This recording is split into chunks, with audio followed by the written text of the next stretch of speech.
everybody. Today I'm doing a masterclass of Sankhya Yoga. Sankhya Yoga are numbers. It is whether your planets are all located in 7 signs or in 1 sign. So these numbers are calculated, and the Sankhya Yogas are very important. One aspect of Sankhya Yoga is that Rahu Ketu are not included in the calculation. So only Saptagraha, the 7 planets, are included. And this is important both in your own chart as well as in transits. Sankhya Yoga are part of the Nabhasa yogas that are actually studied first in astrology. So let us explore.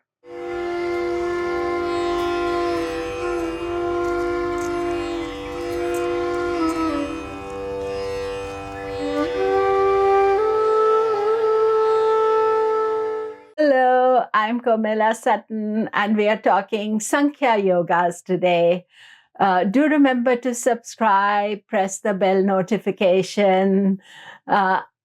Sankhya Yoga, what are they? So Sankhya means numbers, and yoga is a combination, and these form part of the Nabhasa Yoga.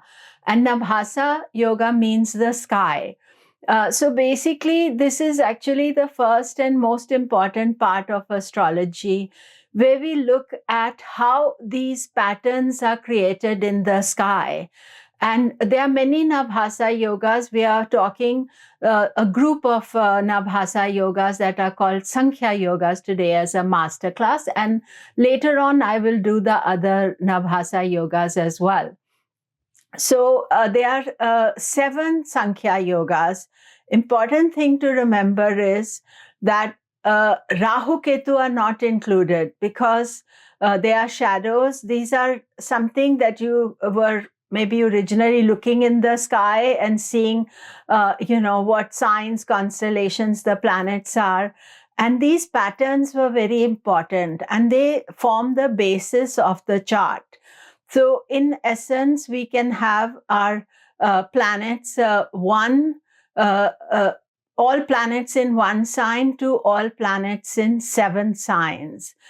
And these are very rare to get all planets in 1 sign.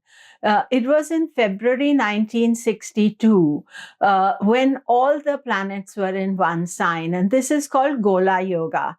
Very, very unusual. All planets in 7 signs, sometimes you'll get it quite regularly, because if Jupiter, Saturn are in separate signs, then you can get it once a year as well, when the planets spread out. And that is a very powerful aspect to study. Normally in people's chart, you will see all planets in either 4 or 5. That is the most common denominator. What we are looking as astrologers analyzing the Jyotish chart is, are they planets gathered together? 1, 2, 3, those are specific. That means all the planets are together in 1, 2, or 3 signs, or in 6 or 7.